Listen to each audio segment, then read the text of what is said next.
What is heaven? Is it another dimension, a paradise? Does it really even exist? We're all going to pass from this earth, and knowing what comes next can end the fear of death and bring you peace. Our goal here at Hello Heaven is to answer these questions and many more concerning the afterlife. Welcome to our podcast, Hello Heaven. Hello, everyone, and welcome to our podcast, Hello Heaven.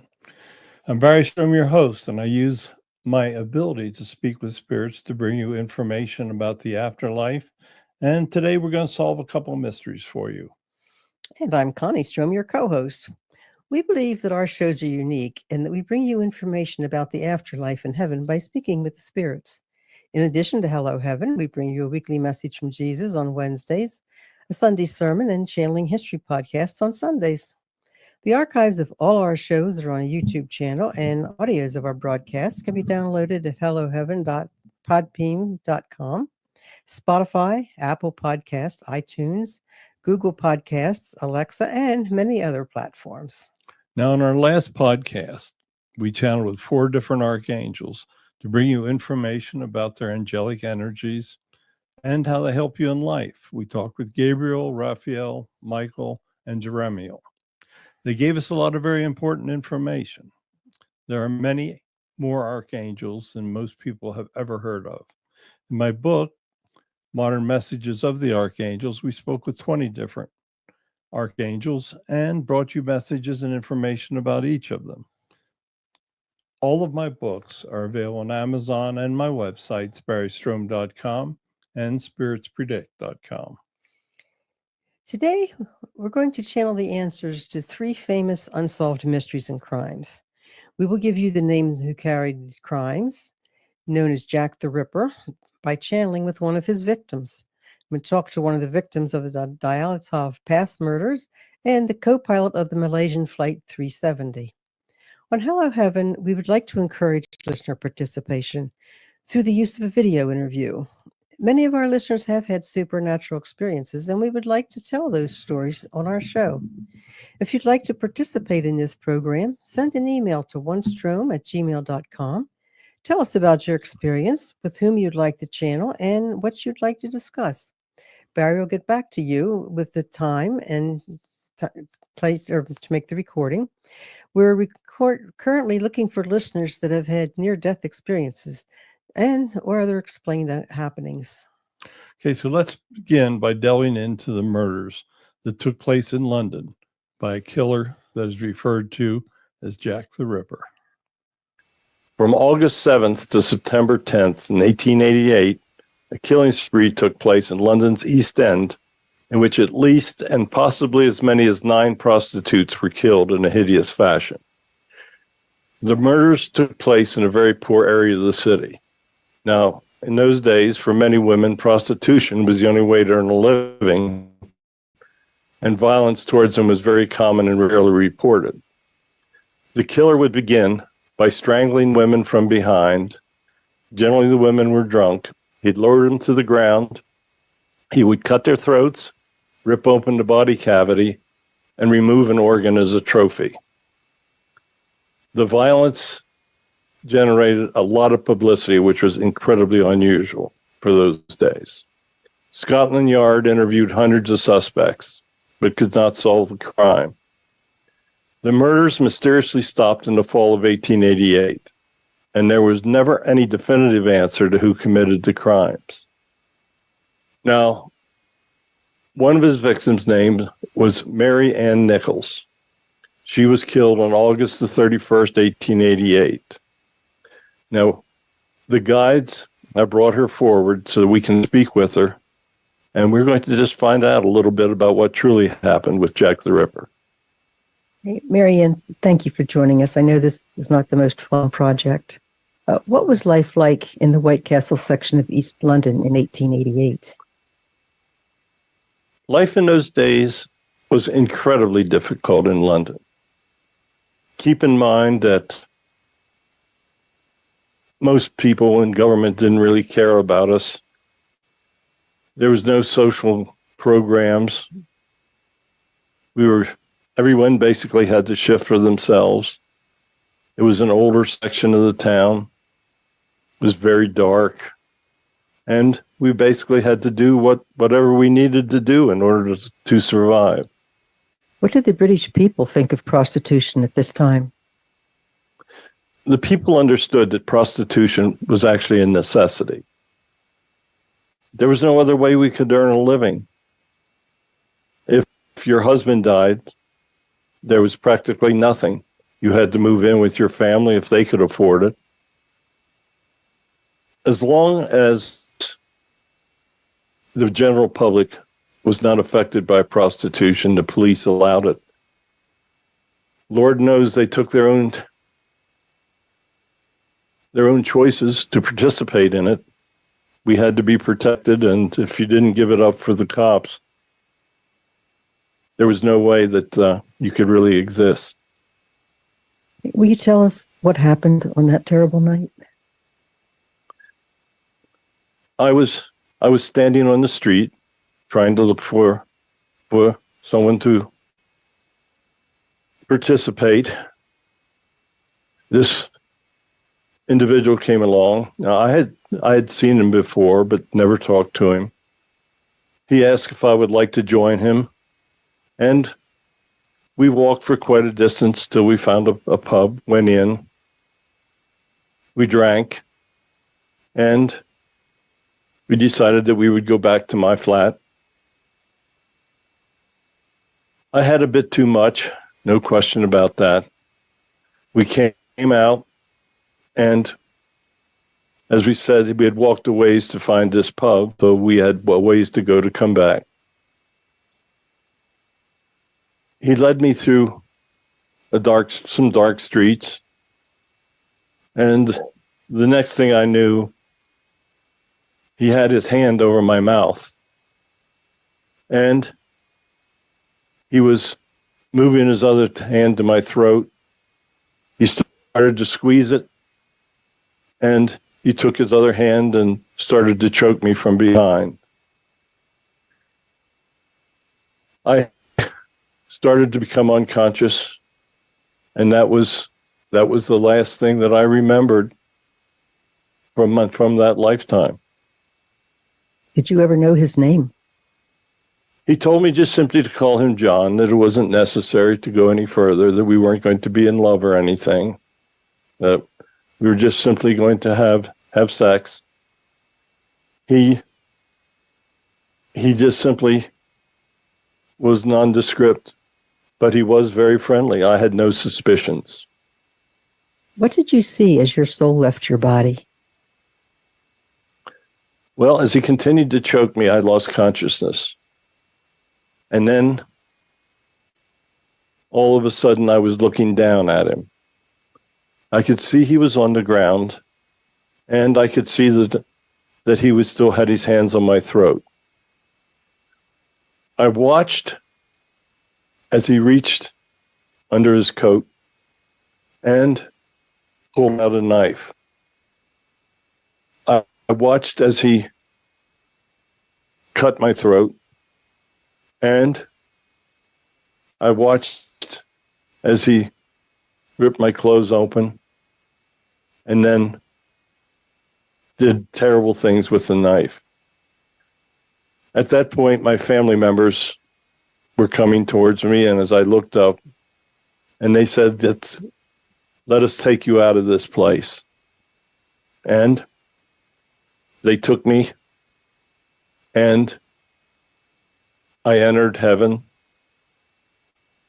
I was very, very upset. My family members tried to call me to tell me that everything was fine now, that there was no pain, that it was all gone. It was a very, very traumatic experience for my soul, and there are times that it still bothers me. Keep in mind, over here in heaven, there is no time. So it is sometimes just like it happened yesterday. I did not go back. I stayed over in the heaven dimension. I did not want to relive those moments. It was a terrible, terrible time for me. Were you? Did you actually leave your soul left your body before you actually felt the physical pain that man was putting on it?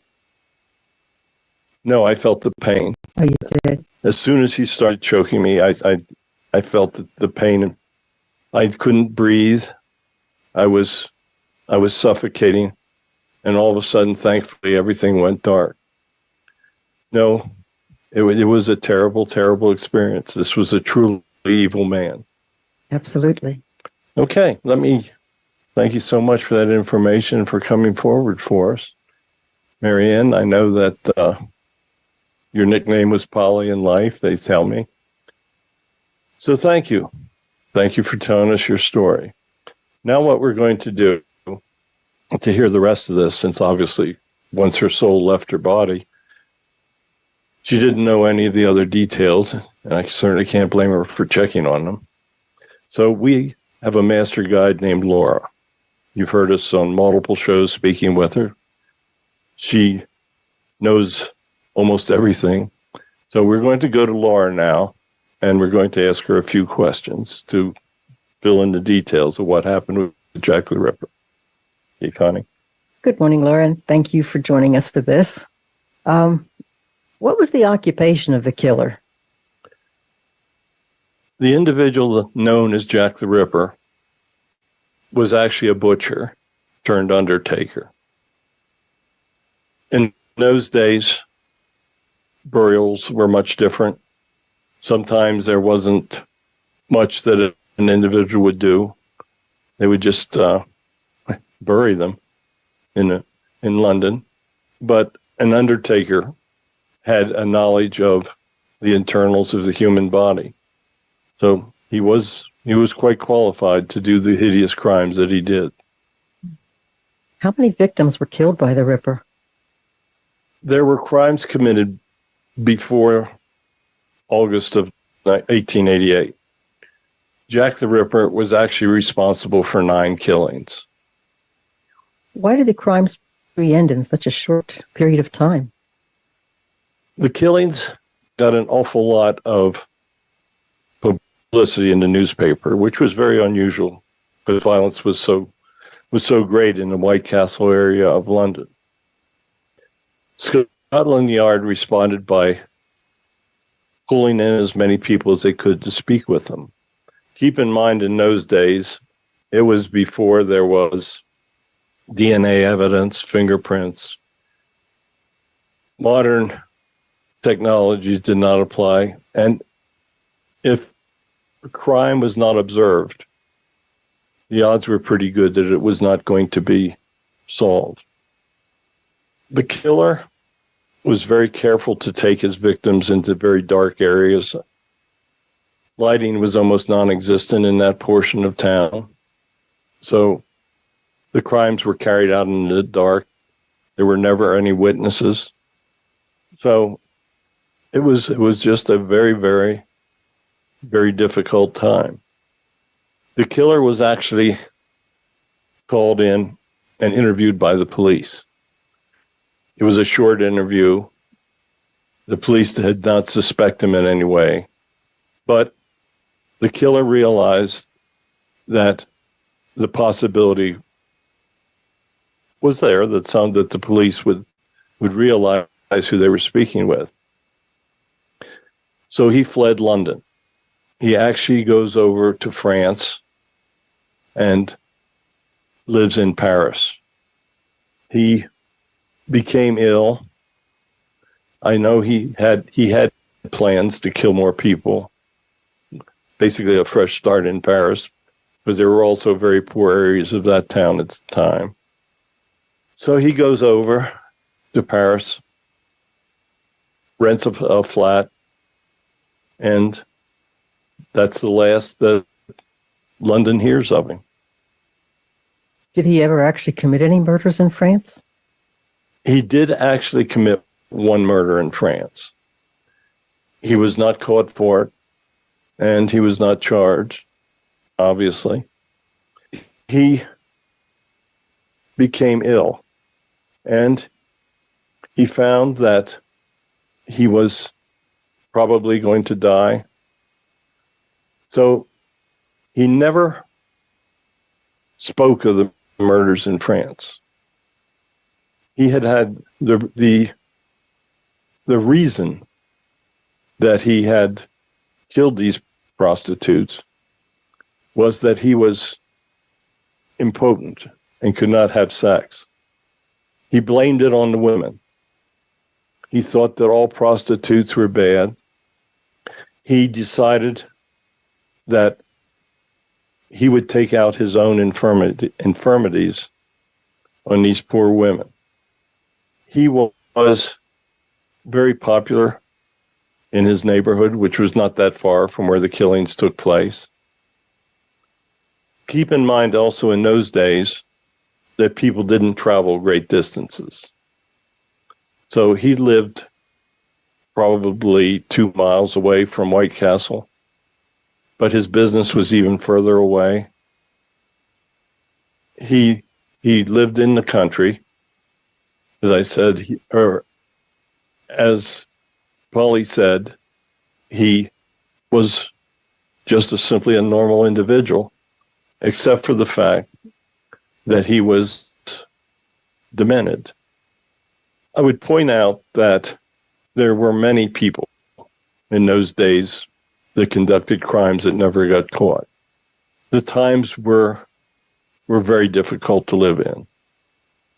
If you wanted to conduct a crime, it was really not that difficult.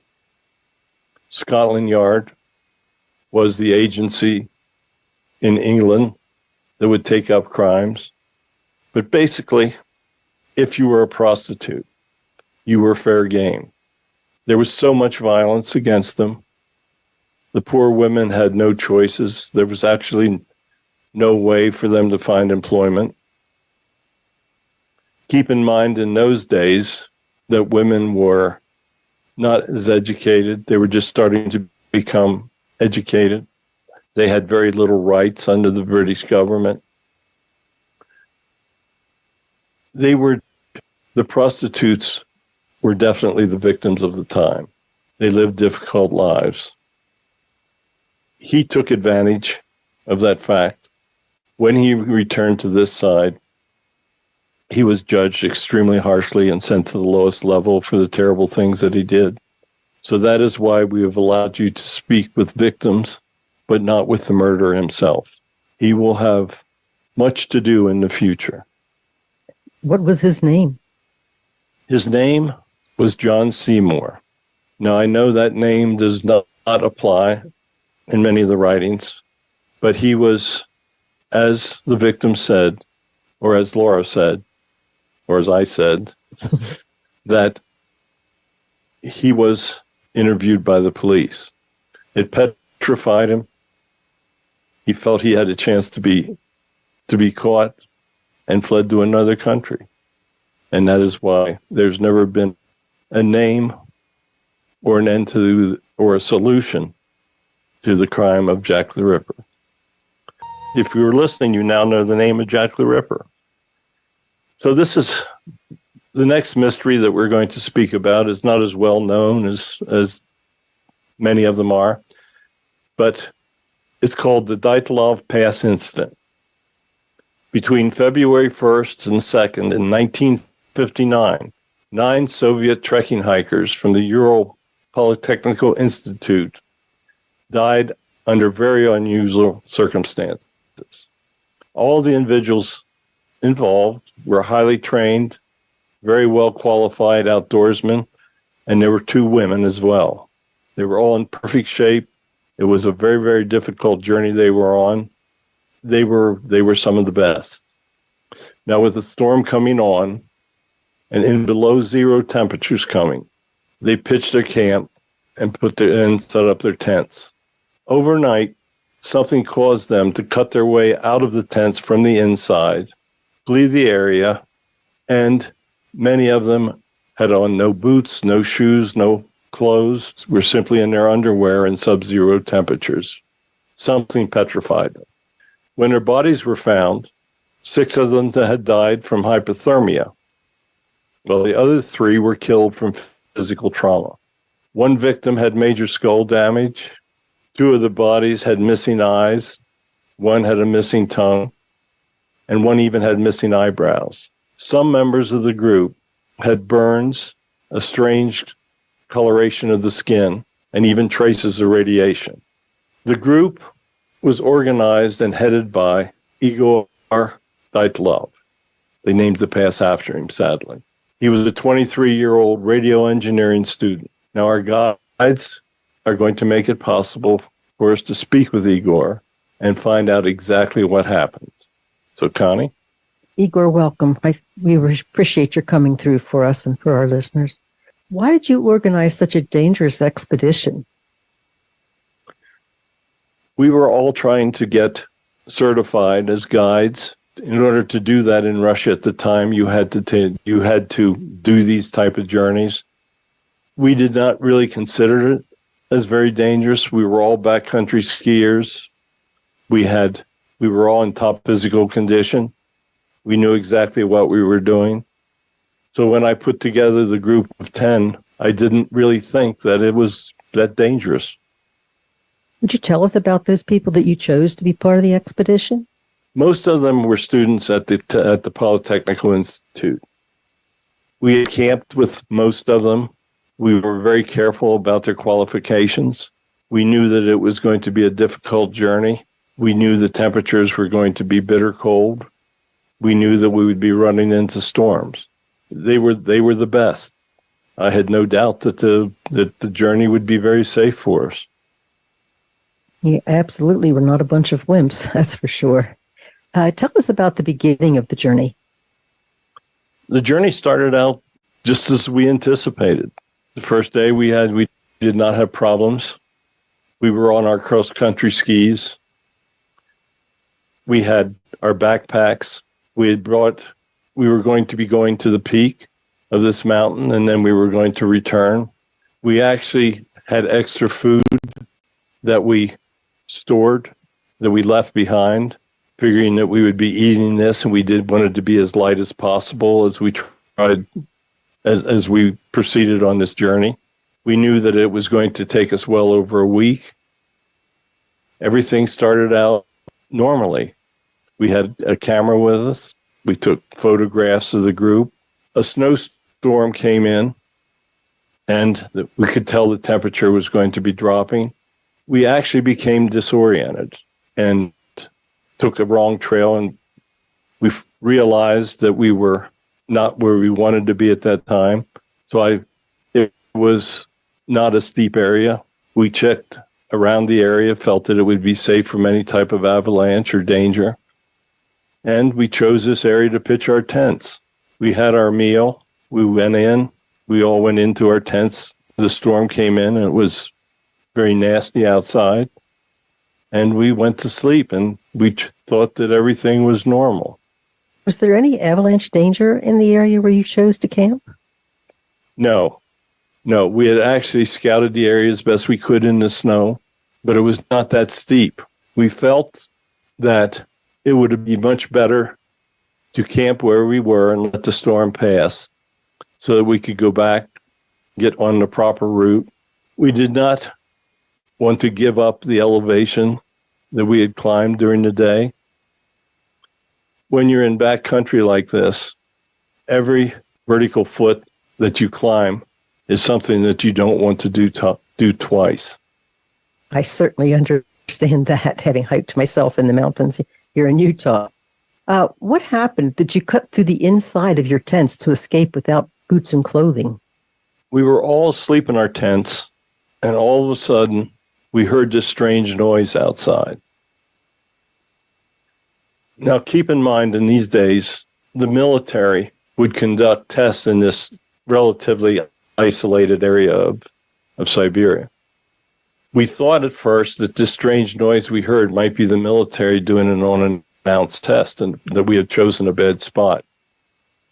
As the sounds grew louder, we could see a strange orange glow outside. I looked outside of the tent, and I literally could not believe what I was seeing. this strange vehicle had landed on the side of the mountain, and it was emitting this glow, and there were strange creatures. I looked, and I never saw anything like it. My friends were now waking up as well, and were looking out of their tent. And the girls started to scream when they saw the figures. We closed the tent. The figures were very, very difficult to describe. It looked like a large reptilian. It looked like there was a large spider there, of all things. We went to the back of the tent. Everyone was screaming and terrified. We cut the back of the tents so that we could escape. We ran. We didn't take time to put our clothes on. Some ran one direction, some ran the others. It was freezing, sub-freezing cold. It was terrible. But we were just simply petrified of what we had seen. Okay, several of the bodies were killed by blunt force trauma, equivalent to the forces of an automobile accident. What happened to those people? Those people were killed by the figures that were pursuing us. They seemed to glide across the snow. They had energies that we had never seen before. 3 of us broke off from the group, and those individuals were killed after we left the group. Okay, some of the bodies were mutilated, eyes removed, tongue removed. Why did this take place? Now that I'm on the other side, I understand. But at the time, we were just simply petrified and running. It was an attempt at an alien abduction that went bad. We were not supposed to have been conscious at the time that the alien ship arrived. They had messed up, and as I learned when I returned, they took samples of the bodies since they were not able to do a live abduction. You died of hypothermia. What did you think as your soul was leaving your body? I was so petrified at the time that once my soul was outside of my body, I understood everything was calm. My family members were coming to get me, and they said, "Come with us." We entered heaven, and everything was peaceful. Once I left my body, the last thing I wanted to do was return to see what was taking place. It was a terrifying thing for us. I'm sorry you had to go through that. Okay, Igor, thank you so much for that. We appreciate you telling us about what you knew. So last week we did a show on aliens, and we had a blue alien come in for us that we spoke to. He told us that his name was so difficult that we had no chance to pronounce it, and that we were just supposed to call him Fred. Now, we have been told many things in the past about alien abductions, and what we're hearing here is very, very opposite from the things that we were told. So I'm going to ask Laura if we can speak to Fred once more. I know we were told that abductions are carefully controlled, so I'd like to go back to the guest we had last week, Fred, and ask him a few questions so we can clarify a few things. Fred, thanks for coming back. Could you explain what happened? You know, we were told that there are rules against such actions. Keep in mind that this was in the 1950s. This was a time where there were rules about abductions, but they were not nearly as strict as they are today. This abduction was supposed to take place. The people were in an isolated place that no one could possibly see it. The individuals were very good physical examples of humans at the time, and it was decided that we would abduct them as a group, study their physical capabilities, and return them, and they would never ever know what had taken place during the night. Sadly, the people messed up. They did not manage to make the people into a state where they would have no memory. The individuals saw the extraterrestrials, and yes, if you're not used to seeing us, we can be a very frightening sight. Once the individuals ran from the abductors, they made very difficult choices. They knew that what they were doing was secretive. The governments had agreed to allow the aliens to do these studies, and they panicked. Many, you're told, 6 of the people died from hypothermia, but they feared that some of them were going to survive, and they took actions they were forbidden to take. They used their abilities to kill the individuals and to take bodily samples. This was against the rules. This was not something that was to take place. This was a very, very unfortunate accident. What happened to the aliens that conducted that failed abduction? It was against the rules that they were given. They were ordered to return to their home planet, and they were forbidden to travel to Earth.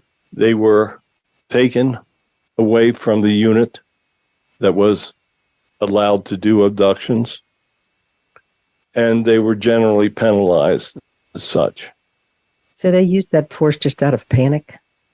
Basically, that is what took place. They felt that some of the individuals might survive, and they knew that they were under an order of secrecy. And once they had everything screwed up, they felt that this was the only thing that they could do to hide it. Is there any possibility that this might happen again? As a result of what took place at Dyatlov Pass, the regulations of what extraterrestrials could do at visiting Earth were changed. They were told that under no circumstances were humans to be killed in such a manner. Under no circumstances was such violence to take place. That abductions had to be approved, and that the technologies had to be approved as well so that they could not fail in what they were doing. So while it's always possible that such a thing could happen, mistakes do take place, and abductions are continuing at this time. But the rules have been changed, and it is much less probable that this could ever take place again. Okay, folks. That one is a little hard to believe, but that is what we were told. Time for us to speak about the Malaysian Flight 370. On March 8th, 2014, Malaysian Airlines Flight 370 took off from Kuala Lumpur International Airport in Malaysia, heading for its planned destination of Beijing, China. On board was a crew of 12 and 227 passengers. Its last communications was 38 minutes into the flight. It lost radar contact 200 miles northwest of Penang Island in northwestern peninsular Malaysia and was never heard from again. The tracking devices were turned off. Later, much later, several pieces of debris washed up ashore in the western Indian Ocean, and that was between 2015 and 16. For 3 years, the most expensive search ever conducted took place. The captain of the flight was Mr. Zahiri. He was an experienced pilot. Now, coincidentally, his wife and children moved out of the family home the day before the flight, and his wife told him that she was leaving him. The co-pilot was 27-year-old Fikri Abdul Hamid. Now, we will be channeling with his spirit to find out what happened on the flight. So, Mr. Hamid, thank you for coming through to tell us this story. Connie. Hey, I'd also like to thank you, sir. When you went to the airport the morning of the flight, did you think there were any problems? No, the weather was fine. I did not anticipate any problems. I was new at being co-pilot on a 777, but I knew that Mr. Zahiri was very, very experienced pilot. The flight was full. I had been with many of the members of the crew before. I saw no reason why there was going to be any problems. What was Mr. Zahiri's mood that morning? He appeared troubled. He did not speak a lot. He was very quiet. He went through all of the checkout procedures. He was not, generally, a pilot will go back with the crew and spend time with them, but he basically got into the pilot's seat and communicated where he had to, but he was very silent that day. I didn't realize what his personality generally was. I just simply thought that maybe this was the general personality of the man. He answered my questions. We went through all of the procedures, but there was no tip-off that he was as troubled as he was. Was he attempting to hijack the airplane? He did hijack the airplane. He waited until I made final contact. He knew that we would be out of communication range for a while, and he did take advantage of that. How did he go about getting you out of the cockpit? He said that he was not feeling well and asked if I would go back and get him a cup of coffee and make sure that everything was going well with the crew. When I got up to leave, he put on his oxygen mask, as was required when the co-pilot is out of the cockpit. I went back into the plane, and he closed the door behind me, as was regulation. I got back, I got his cup of coffee, returned, and the door was locked. I knocked on the door, and he did not open the door for me. He had locked me out of the cockpit. We beat on the door, we tried to talk to him, but all of a sudden I became aware that the plane was increasing its altitude and was beginning to make a turn. I knew that was not in the flight plan. We tried to beat down the door, but all of a sudden the oxygen mask dropped out of the ceiling compartments. It was not long until I lost consciousness. Did the pilot kill everyone on the plane except himself? Yes. It does not, when the plane loses its oxygen, it becomes very cold immediately, and it is only a matter of moments before individuals cannot breathe. And within minutes, everyone in the plane was dead. After your soul left your body, what took place? After my soul left my body, I was aware that everyone, as I looked down, I saw that everyone was laying over in their seats. The crew members were on the floor of the plane. It was a very, very difficult thing. So do you know what happened to the plane? After I got up in the earth, I realized that they had had a collision with another vehicle. Okay, thank you so much. Once again, we're going to turn to Fred and see what that other vehicle was. So, Laura, can we have Fred? Hi again, Fred. Thank you. Can you tell us what happened to the airplane after everybody died? The plane was flying towards a very, very isolated area of the Indian Ocean and south. It flew. The pilot had put his oxygen on. His intent was that he was going to fly the plane with all the dead bodies and crash it into the ocean. Now, if you've listened to any of our alien channelings, you know that we have motherships that are impossible to be seen. We park them over isolated areas, such as the southern Indian Ocean, where there are no flights scheduled, and where they are relatively safe from being impacted. Sadly, the pilot did not realize that we had one of our motherships in the area, and as he flew south, he actually collided with the ship. Now, the ship has the ability to protect themselves and put up shields, and they saw him coming. And once he collided with the ship, the pieces of the airplane went into the ocean. Since this is not something that can be talked about, the aliens made sure that they cleaned up much of the debris, and they assured that neither the bodies nor the ship would ever be recovered. They did a fine job. So the pilot flew into the vehicle because he was not able to see it. Yes, they have the ability to make these large ships impossible for humans to see. Hey, could you give us some more descriptions of that ship? That ship was relatively large. It was about 4 miles in diameter. It was stationed there so that the ships from our base in Antarctica would have a place to refuel. Are there many of these ships in the skies of the Earth? At the present time, there are 6 of them. Wow. How was the alien ship not damaged by the airliner? As I said, they have protective shields. Keep in mind that these ships are capable of amazing things. They can do huge distances. They can change dimensions. The technologies are far beyond human comprehension. Yes. So I take it from what you've said then, they're never going to find the debris from the accident. No, the parts that were found were planted. They made sure that their presence is such a secret, they made sure that parts of the debris would be found to make it look like he had simply flown it into the ocean. Thank you so much, Fred, for joining us again. There's no substitute for the ability to speak with souls who were victims of a crime.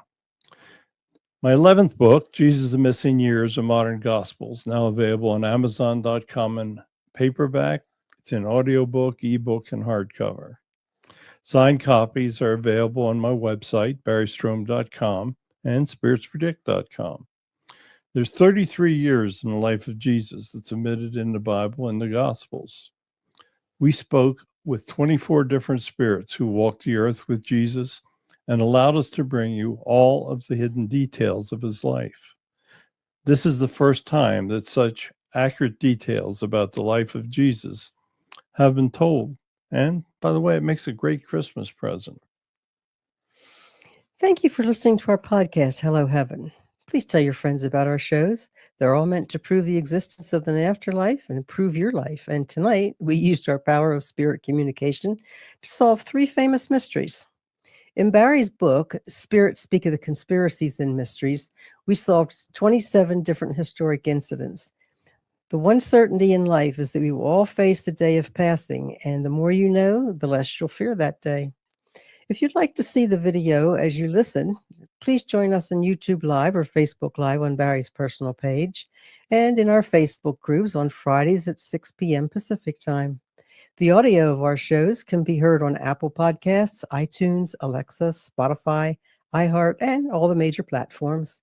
The easiest way to download the audios of the show is just to go to podbean.com and search Hello Heaven. So I'd like to thank you for listening to our show. We think we're unique, as Connie said earlier, and we certainly hope that you're enjoying it. After all, where else can you learn the name of Jack the Ripper? So we will bring you the live stream at 6 a.m. Pacific time on Fridays. PM on Pacific time on Fridays. I never know whether it's day or night. So the knowledge of the afterlife will ensure that when the final days in your life arrives, you'll have no fear. Please tell your friends about our shows. Whatever platform you're using, please subscribe, share, leave a comment, anything you can do to help us. We need to reach more people. We want everyone to understand the afterlife and the importance of God in your life. So goodbye, and thank you for listening. Thank you for listening to Hello Heaven. Please join us Fridays at 6 p.m. Pacific time on YouTube and Facebook. You can hear us on multiple audio platforms such as Apple Podcasts, Google, Spotify, Alexa, and other media platforms as well. If you'd like to appear on the show, send an email to onestrom@gmail.com and tell us your story. Have a great week. Tell your friends about our show. They'll thank you for it. Music is by Kevin MacLeod at incompetech.com.